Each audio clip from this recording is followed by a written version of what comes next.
Okay. Today we're going to talk about antibiotics.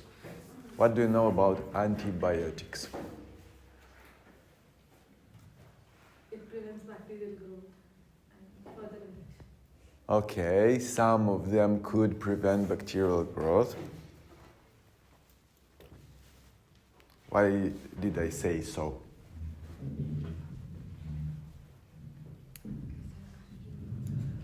They're specific to certain bacteria. Mm-hmm. Okay. And they affect the cell wall of bacteria. Some of them can affect the cell wall of bacteria. Okay. Anything else?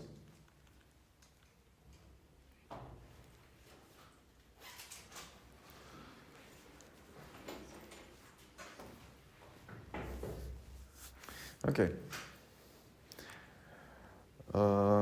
First thing you probably know, but it is important enough to underline it. In medicine, we have different infections caused by different pathogens. Three main groups of them are bacteria, viruses, and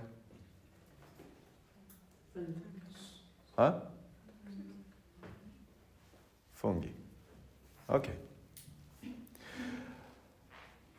Whenever we are talking about bacterial infections, we fight with them with antibiotics that are working specifically against bacteria. When we are talking about viral infection, we are killing them with antivirals that are designed specifically against viruses. When we are treating fungal infections, we apply antifungals. Everything is extremely logical, right? Very logical way. This is why, even if this kind of, maybe we can call it mistake, should go in past, when after each sign of infection we prescribe antibiotics, right? Recently it was very common practice for any single infection to give antibiotics. Moreover, in different countries, situation is different, of course. About 7 or 8 years ago, finally we've got a law in Moldova that doesn't allow people to buy antibiotics themselves without any medical prescription. I remember a period when I've been buying antibiotics without prescription. And it was while I've been a student. And I didn't know too much about the correct antibiotic treatment. And now it's forbidden.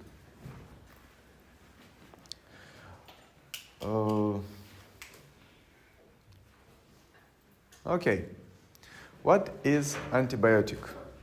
Why it works specifically against bacteria, and how it works specifically against bacteria.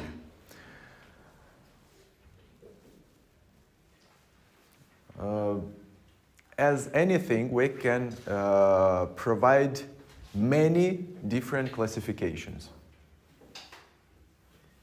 So if you are asked, please give me classification of antibiotics, don't be too fast to answer. This one, this one, this one. Give extra questions. If you are asked to provide classification, you should ask, classification based on what? Because antibiotics can be classified based on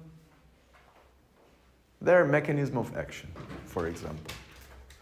Some antibiotics have function of inhibition of synthesis of proteins.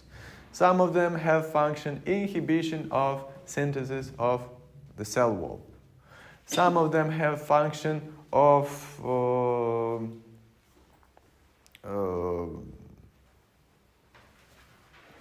cytotoxic effect. That means it destroys bacteria. And so on and so on. Another classification that divides antibiotics into main groups is bactericidal and bacteriostatic antibiotics. This classification is based on expected result. What you want to do. For example, if we want bacteria only to stop multiplying without killing them, we apply bacteriostatic. If we want bacteria only if we want them to kill them, finally, we apply bactericidal. Here's the question. Why should we need both bactericidal and bacteriostatic? Your opinions?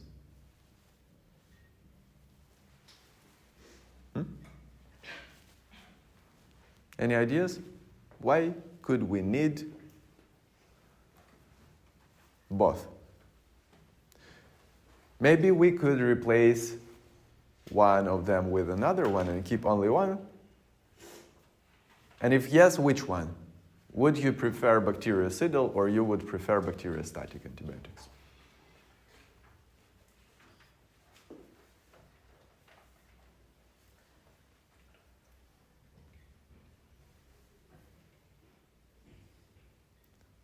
First of all, if something exists, probably not stupid people invented it, right? Probably we need them both. Okay, makes sense. Thank you. That means we need to find out why would we need both of them.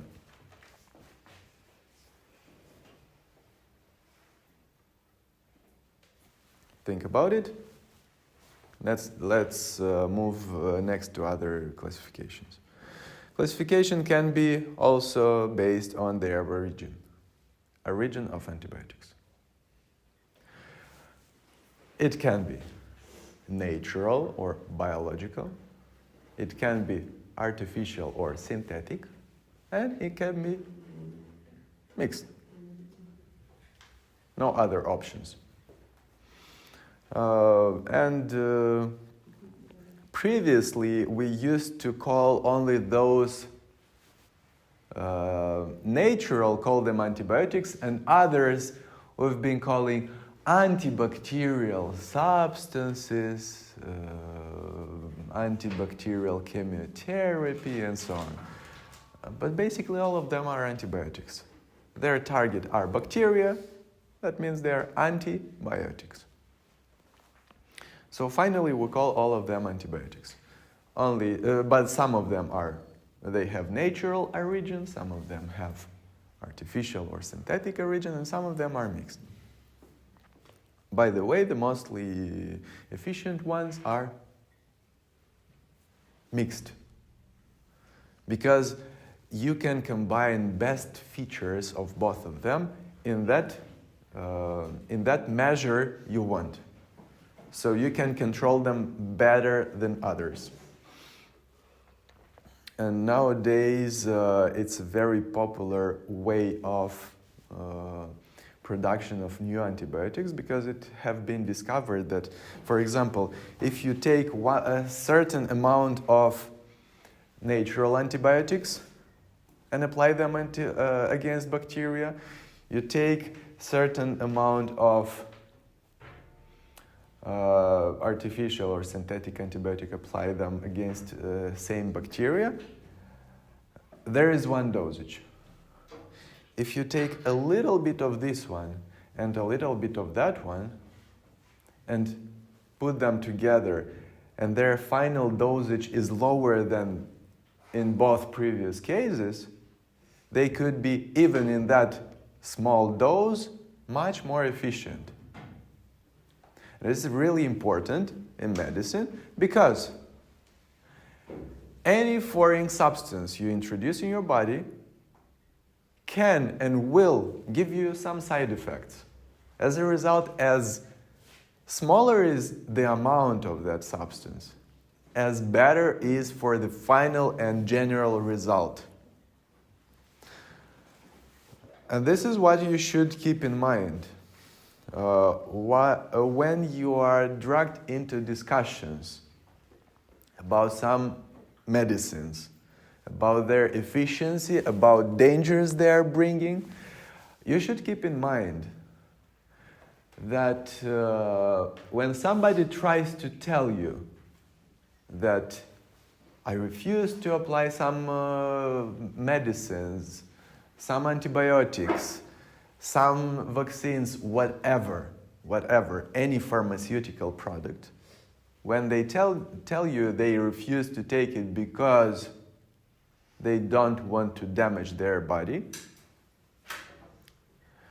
that's not the mostly wise decision. For which reason? For pharmaceutical companies, for the entire medical industry from any point of view of this definition, it doesn't make sense to kill people by purpose. Think about it. Even if we are talking from material point of view, from financial point of view, it doesn't make sense for them to kill people, even to make them weak, either. Because they are our income, in the opinion of those people, isn't it? Why should kill your source of money? It doesn't make sense at all. First. Second, it doesn't matter what will happen, even if we'll get perfect environmental conditions, with zero emissions, with the zero radiations, with zero, everything zero, everything that is harmful zero, everything that is helpful and healthy 100. Even if we get those perfect conditions, that is impossible. All the time, we'll need doctors and medicine. Because nobody can stop you from accidents, nobody can stop you from some genetical deviations, nobody can stop you from vicious lifestyle. Nobody can stop you. The society and the government and your parents and whatever and whoever can provide you with everything you can, but humans factor will be the main one. As a result, we'll never have lack of patience. So it doesn't make a bit of sense to decrease society's health by purpose. First. Second, if somebody would ever like to kill huge groups of population, do you really think they would do that by medicines? Thing you can choose to apply or not? Think about it. Even when you get in hospital, you have choice. You have choice to get or not the treatment. If somebody would like to kill a huge group of population, the first one, you choose the method people doesn't have any choice. For example, you take a nuclear bomb, you drop it on the city, that's it. That's it. Isn't it? The mostly simple one. There is nothing easier than this one. And people doesn't have any choice. Right? Another one. Put something bad in products. They don't have any choice. They have to get it. What is this? It's food. And when some people are saying, I refuse to get vaccinated, or I refuse to get treatment, or I refuse this antibiotic treatment, or whatever it is, because I have no idea what is inside, and after that they are going in a supermarket and buying everything without reading what is in a package. Why? Does it make any sense? Meanwhile, for how many times a year you get any treatment? For how many times a year you consume something you buy in a supermarket? Countless. You want to find some poisons? Look there. You don't need to look even if everybody knows. Sugar is death, salt is death, pepper is death, water is death, everything is death. White death, red death, black death, whatever. So, what should we do? Either relax, enjoy and die. Either act wisely, enjoy, and finally die, but later. But anyways, it doesn't make sense. This is my message. It doesn't make sense. Because if something goes wrong, in medicine, if something goes wrong, it runs out of control. This is what happened during pandemic. It doesn't matter it was by purpose or not. It doesn't matter. You will never prove it. But what is important? Even if it was made by purpose, it went out of control, right? And why it went out of control? You can calculate everything except humans' behavior.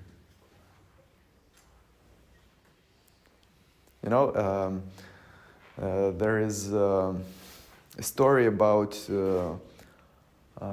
fox and bunnies. You know that foxes are much more efficient in catching bunnies than bunnies in running out of foxes. Foxes are much more efficient as predators than bunnies as survivals. Yet, we have much more bunnies than foxes. Why? Do you know why? Because fox can never calculate which gonna be a trajectory of the run of this bunny. And you know why? The fox is never able to calculate and to estimate in which direction bunny will run. You know why? Bunny never knows its direction. It seems we're bunnies. Because you never know how humans gonna act. It's really. Think about it. In the beginning of the outbreak, it started in China.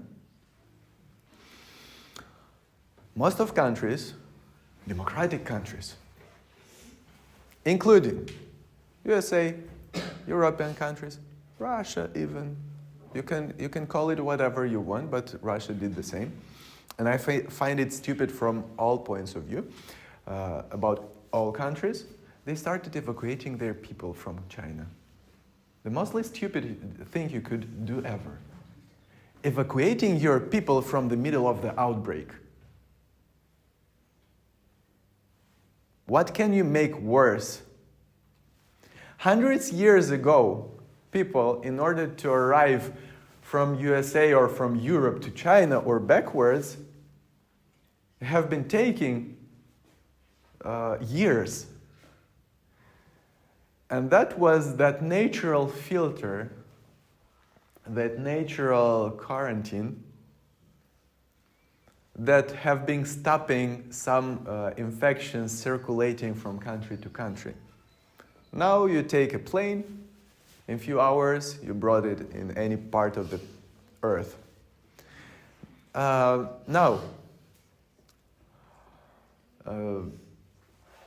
They assumed we take our people, we bring them home, we keep them under control in hospitals, we make sure none of them are sick. If they are sick, we treat them and we let them go. If they are not sick, we let them go. They take their people. Their people knew the government did everything for them. As soon as they get in their home country and they arrive in a hospital, what do? They do everything to escape from a hospital. You want to make investigation on us. You want to make experiments on us, and so on. They started literally breaking doors and windows of hospitals and escaping from hospitals.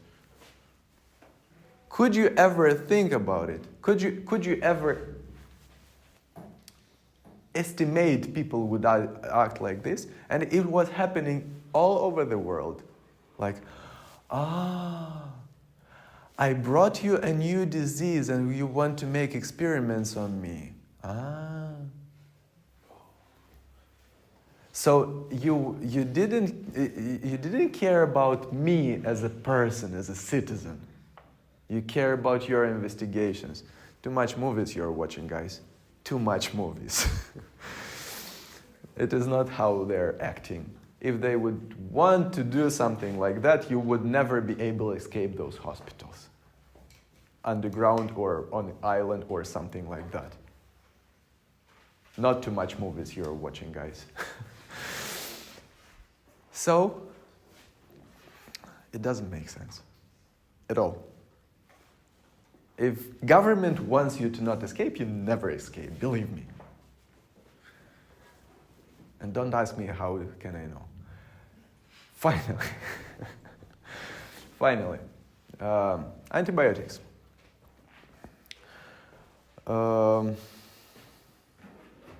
In medicine, everything is designed that way to decrease dosage and to increase efficiency. Because finally, we're going to have deal with them. If we ruin patients' health, we're going to have deal with them. And it is not interesting at all. It is not. All the strategies of World Health Organization and all Ministry of Health in most of countries are to decrease length of treatment. To decrease it, not to increase. Because as long as you stay in hospital, who pays your staying there? If you have insurance company, do they want to pay it? No. If you don't have insurance, you're going to pay it. Do you want to pay it? No. In our country, insurance is paid by both employee and employer, right? Who of them is willing to pay extra bills? None of them. Yet, insurance company is extremely happy if during the entire year I pay my insurance and I never get in hospital. Everybody's happy. Insurance company is happy. Hospital is happy because anyways doctor will get a salary. Anyways, can you imagine? I'm not coming in hospital. Insurance company has money, doctors have money, patients have time to get treated well, and so on. Everybody wins. Everybody wins. So it doesn't make sense. Doesn't make sense. Anyways, we have extremely high expenses on treatment. It doesn't matter, does government pay or a person or insurance company, it doesn't matter. We have extremely high expenses on treatment. And all we want to do to decrease those expenses. In this way, we will be able to increase salaries of doctors? Yes. Sometimes we have situations, insurance company doesn't approve some cases, some treated cases. In such case, if they didn't approve this case, what they do? They make hospital to pay it. And a few years ago, our hospital had non-validated cases over 5 million lei. 1 million lei is about between 60 and 70,000 euro. For a hospital like ours, it is a lot. I'm working in hospitals with 300 beds. It's kind of middle hospital, not big, not small. So it's a lot, 5 million lei. So you should do everything to decrease your expenses. And at the same time, to not get your patient back again. It ruins your statistic. And it ruins your financial situation, really. As a hospital, as administration, as doctor, as anything. The best thing you can do for a patient to make him healthy as long as possible. The best thing you can do for hospital, same thing. Okay? Good. Coming back to antibiotics. This topic is extremely important. You will hear a lot about nosocomial infections. You probably already heard a lot about it, right? You will hear a lot about antibiotic treatment, about antibiotic resistance, right? And you can hear a lot about it. And still we have a lot of issues. Why? Same thing I've been talking to you last lectures. Miscommunication between doctors. The first stage, we solved it. Population is not able, in a big part, to take antibiotics without any prescription. It was a weak point of medical system. Because as long as you administrate some treatment uncontrolled, it leads to, it increases cases of resistance. So this part of people who are not licensed to prescribe treatment with antibiotics and make a lot of cases that are resistant, we excluded in the biggest part. Now we have the last part. Efficient and wise approach for antibiotic treatment in hospitals.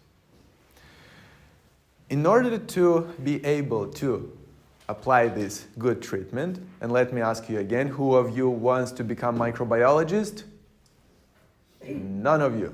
Very good. That means you're gonna treat patients. That means you must know a lot about antibiotics and how to prescribe them, how to administrate them. You must know a lot.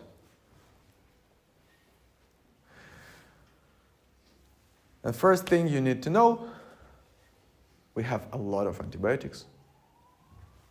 The list is huge. Different types, different groups. And first, you're gonna keep in mind, you probably know we have antibiotics of wide spectrum or broad spectrum antibiotics and narrow spectrum. And here's the question. Why do we need narrow spectrum if broad spectrum antibiotics kill everything?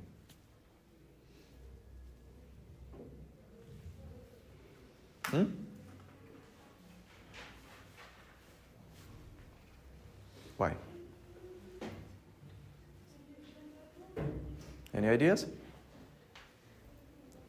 We have broad spectrum antibiotics. It kills everything. We have narrow spectrum. It kills just some of them. Maybe for more specificity, like Okay, makes sense. It makes sense in case of oral administration, right? Can you see for too many times in hospitals oral administration of antibiotics? Not really, right? Oral administration of antibiotics is applied in case of children, in case of maybe intestinal infections, because you need to act directly on intestinal flora. And believe me, if there is an intestinal infection, the intestinal flora is already damaged. You already need to restore it, okay? Or ambulatory treatment, when a patient is not able to make injections himself, or he doesn't have anyone who would make him injections. In such case, we prefer oral administration. But if we take into consideration the fact a lot of patients are able to make injection, especially those with chronic diseases, they are used with injections, being specific intramuscular injections. Because intravenous, making yourself intravenous injection, it is challenging and it is more up to medical staff. I know medical staff who are doing intravenous injections. I know civilians who are making themselves intramuscular injections, but intravenous injections among civilians, I don't really know.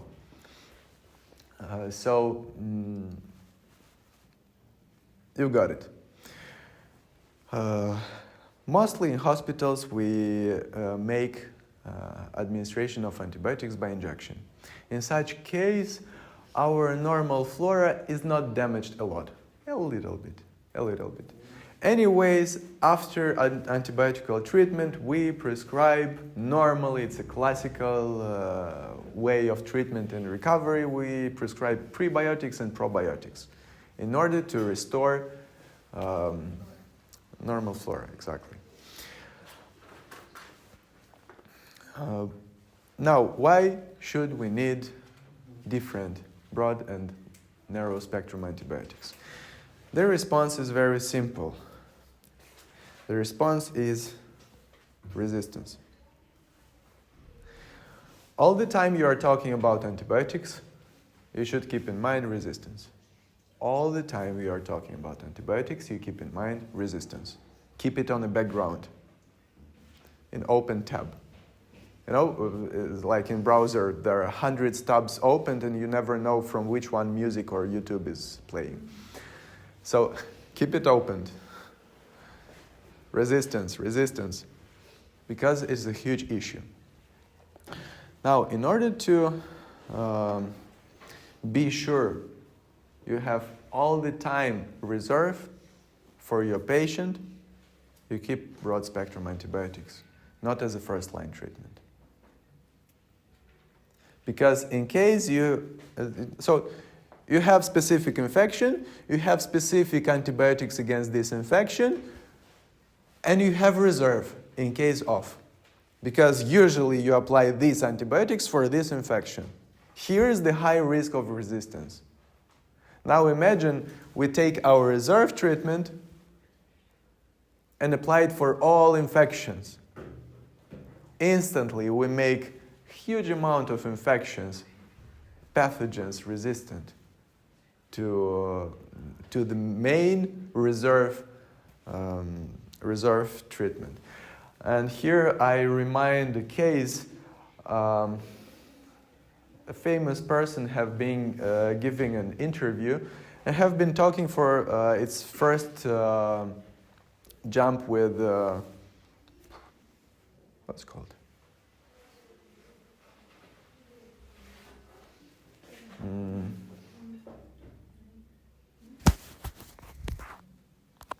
wondering if the word is the same as in Russian. As in Russian. Just a moment.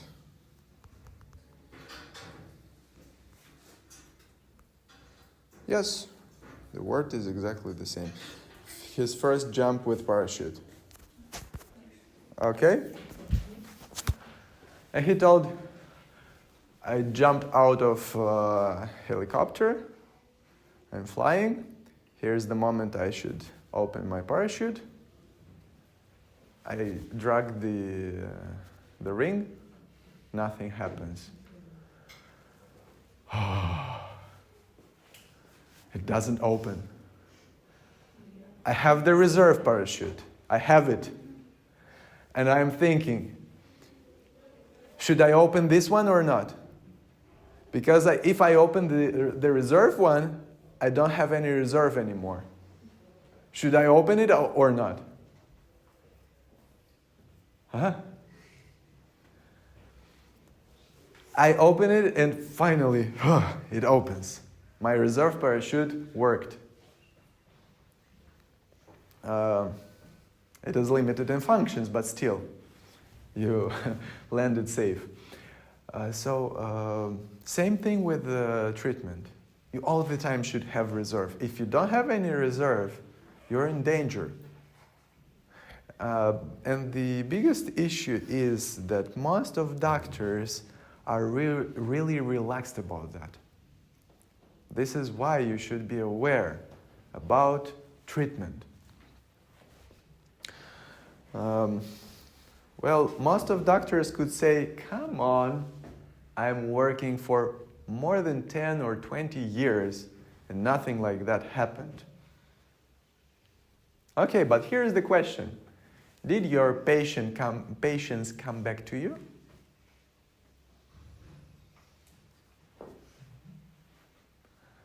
And in most of cases, the answer will be no. Of course, if you have some chronic issues, you will probably choose one doctor to come again and again and to get treatment only with that doctor, right? But if you have some acute issues, are you coming again to the same doctor?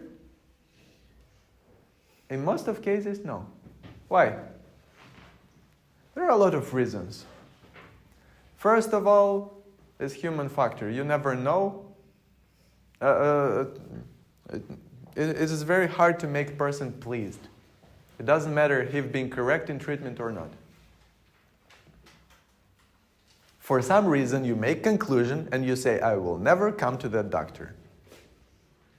Another reason, the doctor treated you that good, you don't ever need it. And you never come back. Another reason, after treatment, after bad treatment with this doctor, you've been transferred to another one. That one is treating you better, and you never come back to that one, right? And after that, you never come back to the second one also, because he treated you well. So when somebody, it doesn't matter, doctor or somebody else, are saying you can trust me, I didn't ever have any complaints. Are they alive? Your previous customers or patients? It is related to the general, of course. But anyways, it doesn't say about anything if somebody tells you they didn't ever have any complaints. First of all, you cannot trust words. Second, even if you trust words, it doesn't mean too much.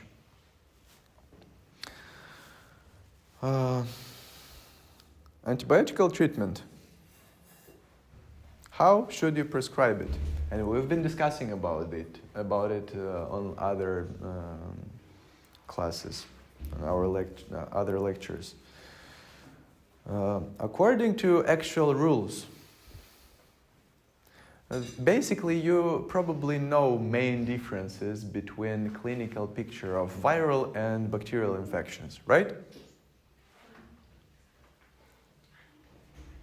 Do you know general differences? How you appreciate? You've got a patient with some symptoms.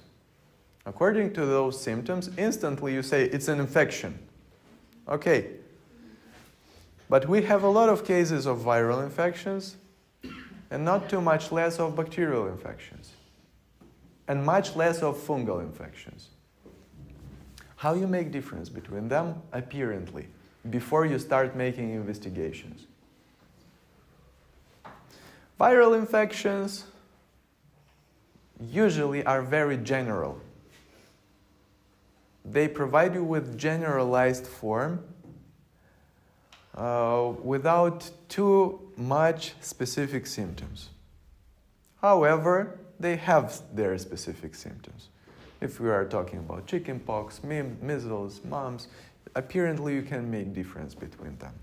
But general feeling of a patient will be quite same, will be similar. When we are talking about bacterial infections, in most of cases, they are very localized. Still, we have some generalized bacterial infections or generalized nosological forms of bacterial infections. But they're localized and they have more specific appearance. For example, virus never products pus. Bacteria will. Virus will provide only redness and inflammation. Bacteria can provide some extra appearance that would suggest you there is pus. Viral infection will never change the smell. Purulent infection, that means bacterial infection, will in most of cases provide very disgusting smell. And so on. So apparently by these general features you can make difference between viral and bacterial infection. Okay, you've got a patient, you instantly get, and according to blood test also, some of them are indicating viral infection, some of them indicating bacterial infection. So you got a patient, you instantly understood that it is probably a bacterial infection. You need to provide treatment. How you make treatment? Most of doctors, according to symptoms, they realize that probably is that infection. In most of cases, symptoms are enough to make diagnosis and to provide the patient with a good treatment. Why do we apply bacteriological investigation? Why do we apply lab investigation? Not all the time in order to provide the best treatment. In some cases, it doesn't matter which gonna be the result of lab investigation, the treatment gonna be the same. In most of cases. But you never know until you check. Okay? First. Second, you can make diagnose 100% right apparently by symptoms. You can surely know that if the person has sore throat, in 99.99 cases it's gonna be Streptococcus pyogenes. That's it, nothing else. And 0.001% it can be diphtheria. And 0.001 gonna be maybe something else, maybe gonorrhea. But still, in most of cases it is Streptococcus pyogenes. Do you know, is it gram positive or gram negative? You know it, it's gram. Streptococcus. Louder? Gram-positive. Good. Neisseria? Gram? Come on, I told you. Or not? Difference by the name. If the genus name will finish with A, it's gram-negative. Neisseria, Shigella, Salmonella, Escherichia, Klebsiella, gram-negative. Staphylococcus, Streptococcus, Mycobacterium, Corynebacterium, and so on. Gram-positive. Okay, so you know that Streptococcus pyogenes is gram-positive. You know which antibiotic to apply. Because most of antibiotical treatment in mostly general infections, you apply antibiotics against gram-positive and antibiotics against gram-negative bacteria. The easiest classification ever. You keep in mind how to differentiate them by name. You keep in mind how to differentiate them by shape. You keep in mind which antibiotics to apply for these two groups, these two main groups of antibiotics. You already know the biggest part of microbiology you need as a doctor. Not as a doctor who treats the patient, not as a doctor who works in a lab. Next, what you are doing? I've got a patient with a sore throat. I know it is Streptococcus pyogenes. I apply antibiotics against Streptococcus. The easiest one. Penicillin, group of penicillin, you apply, that's it. What you do next? You treat the patient. Okay, but it doesn't work all the time like this because, for example, Streptococcus pyogenes is not that exposed to get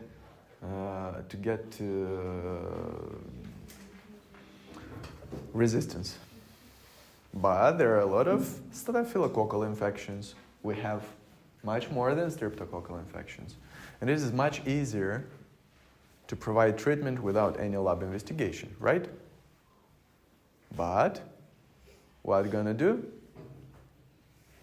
It will provide resistance. And Staphylococcus is extremely exposed to provide resistance. What we should do, according to the rules, international rules, first of all, you get material for bacteriological investigation. After that, you start treatment. Last week, I had a case. I'm coming in hospital, and they're asking me, we have a case of infection. Is it a nosocomial or not nosocomial? Okay, give me information about patient. Patient got at 28th February with symptoms of immediately we started treatment with antibiotics. Since it was before weekend, we didn't make any lab investigation. Finally, at 3rd of March, we made bacteriological investigation. We took some samples. We've got Streptococcus viridans. That is sensitive. That shows resistance only for 2 antibiotics, but it shows sensitivity for antibiotic we already gave him. Very good, right? If it shows sensitivity to antibiotic you already gave to the patient, seems to be good, isn't it? Because that means this antibiotic works against these bacteria. Here's my question. After 3 days of treatment, if there is sensitivity for this antibiotic, how they've been able to find the bacteria after 3 days of treatment? It was already 4th day of treatment. How is possible? Because usually classical antibiotical treatment for such infections and for most of general infections is between 5 and 7 days. in the middle of the treatment, it's almost impossible to find the pathogen. If there is sensitivity, if there is resistance, and if that antibiotic would show resistance to this bacteria, it would make much more sense. Bless you. Did you get it? So how? Now, how should I estimate this case? As nosocomial one or not? I have no idea. I have no any clue. Because you didn't do that in the right way. You should do in the beginning. You should take sample. After that, you make, if you don't have any time, if the patient is that severe, you are afraid for his life, okay, take sample and start treatment. It doesn't take too much. Plus minus 1 or 2 minutes will not take a lot for that patient, right? You take a sample, put it in a transport media. You don't have transport media, take a tube with saline solution. Make a swab, put it in a tube, put it in a fridge, wait till Monday and start the treatment. In this case, you will have much more precise diagnosis instead of taking sample after 3 or 4th day of treatment. Okay? But you should write a lot of papers. It is so annoying. It is so bureaucratic. Too much bureaucracy, we hate it. And as doctors, you will observe in the very beginning of your work, you will write more papers than having deal with patients. It is so annoying. It is so boring. And first years of your life, you will ask yourself, did I really make that much studying to write that much papers without seeing any patients? This is what you're going to have. It doesn't matter in which country you're going to work. Maybe you will not write down, maybe you will type it, but still, it is not much more interesting. And here I am asking you for extra bureaucracy and for extra working. Okay. This is why most of doctors, and of course, who is more doctor? Microbiologist or a surgeon? A surgeon. He saves life right here, right now. If he fails, you can see it right here, right now. If he is good, you can see it right here, right now. Right? As more action is there, as more blood is there, as more anatomy is there, as more physiology is there, as more doctor you are. As less,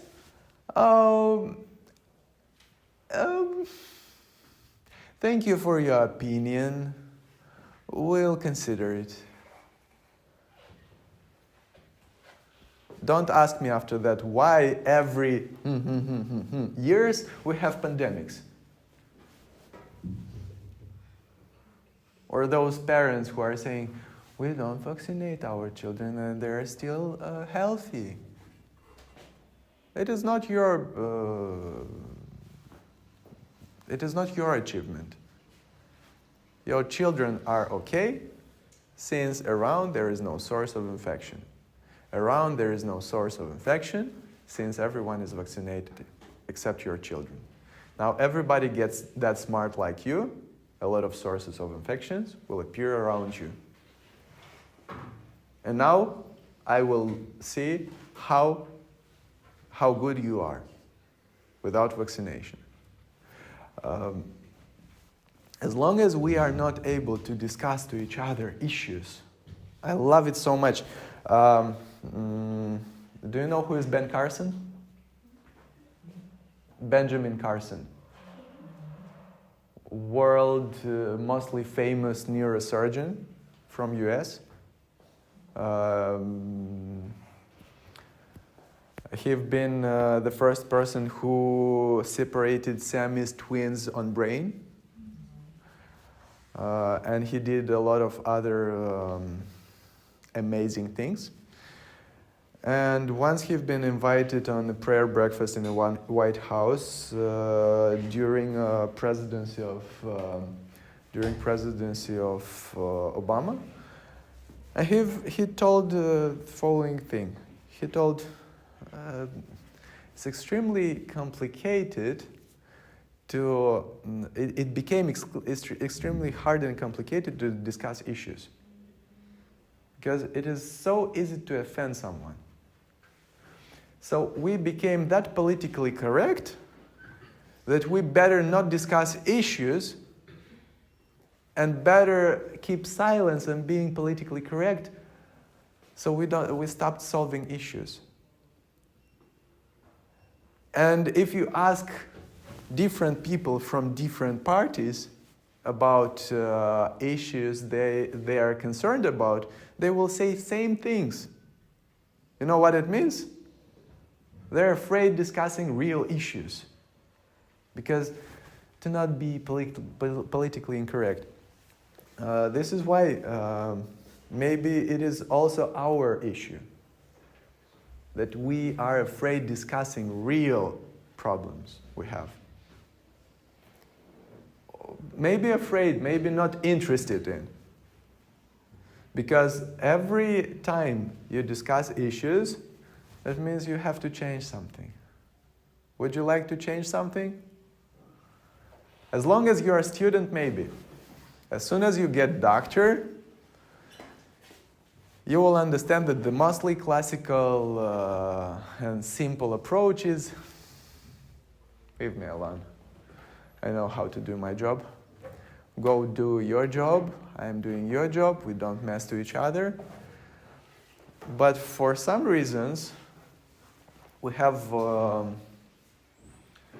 much more so-called interdisciplinary studies.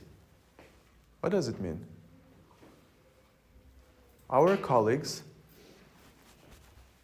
upper, realized we need connections. We need communication between us. We need to understand what means our work. I should understand what means your work. You should understand what means my work.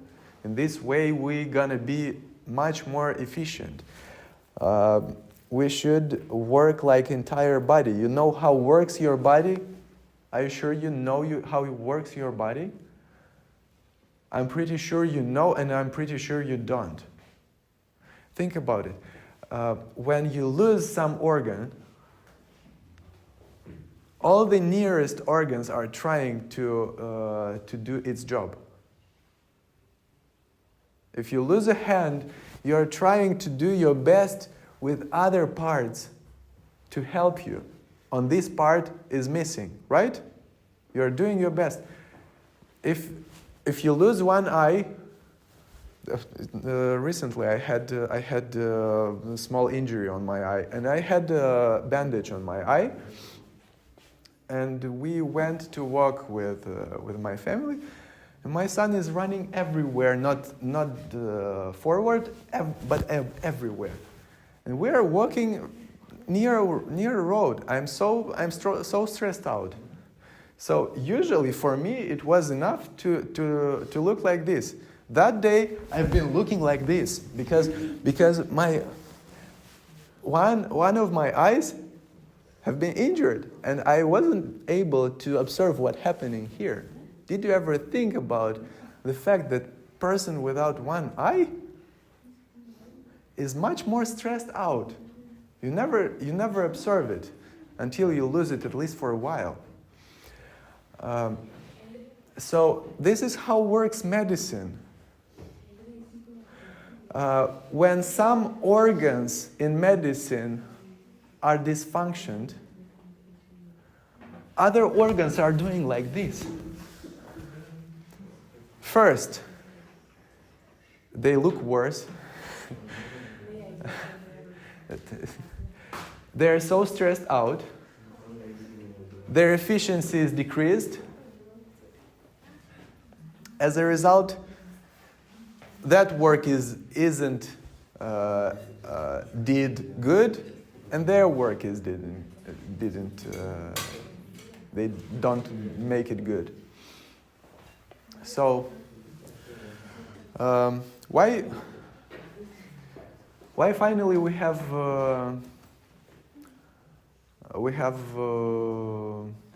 that much antibiotics?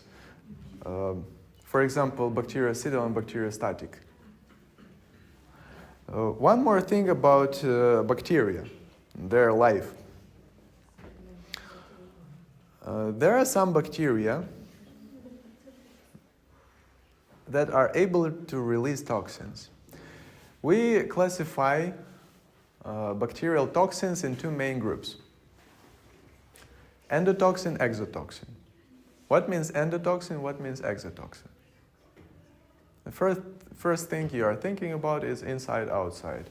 And it doesn't make too much sense, right?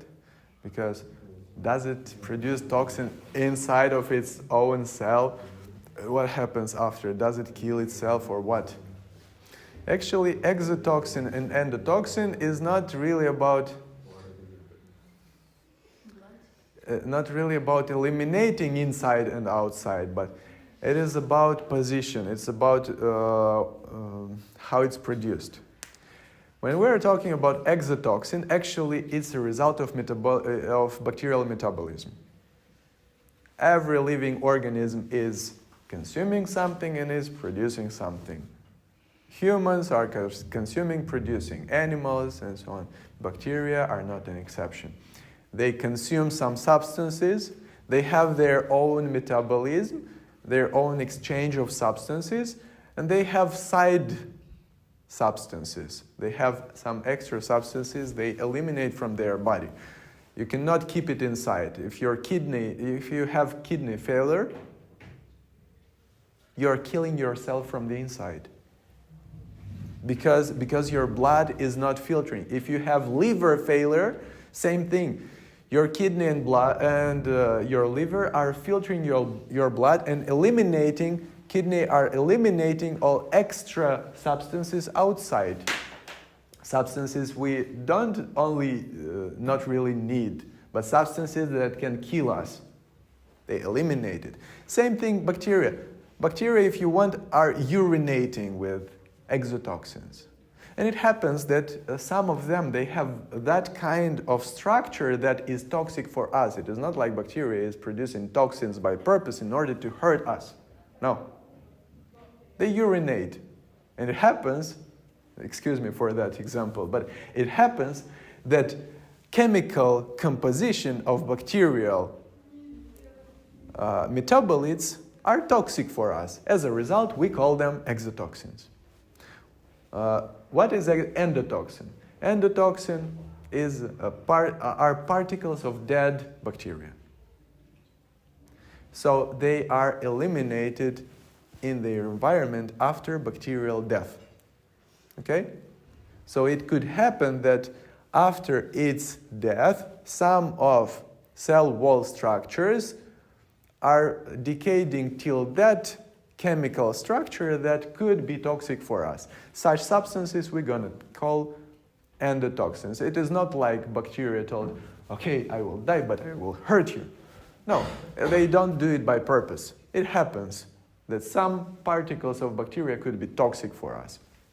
As a result, we call them endotoxins. So it happens that some bacteria, and we know which ones, can produce endotoxins. What happens if you apply bactericidal antibiotics? They start killing all bacteria. If they start killing all bacteria instantly, a huge amount of endotoxin is released, and in most of cases, endotoxin is much more toxic than exotoxin. You have an option, because in this case, treatment is even more dangerous than not treatment. But you cannot stop the treatment because it also kills. A little bit slower, not that bad, but still it kills. So here is the question, which death is worse? No one. And you have bacteriostatic antibiotics. What they do? They stop bacterial multiplication. As soon as bacteria stops multiplying, what happens? Will they die? Yes, they will. Every living organism is dying, but not at once, one by one, because not all of them appeared right now. All living organisms, they have their life cycles. So they stop their metabolic process, they stay until they die. And they die one by one. As a result, the amount of endotoxin is not that dramatic for our body. It doesn't produce that big harm it could produce with bactericidal antibiotics. This is how it works. So even if you learned as a doctor how to make diagnosis without any lab investigation, and if you know that you can provide exactly that treatment without any lab investigation, and this is the only reason you avoid lab investigations, because there are some infections you cannot start treatment until you have the result. In such cases, no doctor will start treatment. They will make lab investigation, they will confirm the diagnosis, after that they start treatment. But it is not in most of cases. In most of cases, they know it, and they start treatment. You don't have any information on time about pathogen. You don't really know all the time against what you've treated, and you don't really know until you can see the treatment fails. You cannot know if it is resistant or not for this antibiotic. Because the same situation as I told you, you start treatment, 4 days later you make lab investigation. This lab investigation shows you specific pathogen and sensitivity for this antibiotic. And now you're asking yourself, did this patient get this infection after we started treatment in our hospital? Can we call it nosocomial infection? Or our test failed because we also have such thing like false positive, false negative results in lab investigations. So you should understand which is the case. What do we have here right now? Do we have nosocomial infection? Or our test failed, and that test should show also resistance for this antibiotic. So how can you find it out if you are doing your job in the wrong way, in the wrong order? This is why my biggest advice for you, it doesn't matter which kind of specialist you want to become. The mostly important thing you should keep in mind, until you will understand what you want to become, do your best to understand what I want to get from this subject. Do your best to understand would I like to become microbiologist, epidemiologist, surgeon, neurosurgeon, cardiologist, and whatever? If yes, what I can take from microbiology? If not, what can I take from microbiology? In this way, you will become the best doctor you could ever become. Okay? Okay. Materials and presentation I will upload on Sim. Wish you a good day.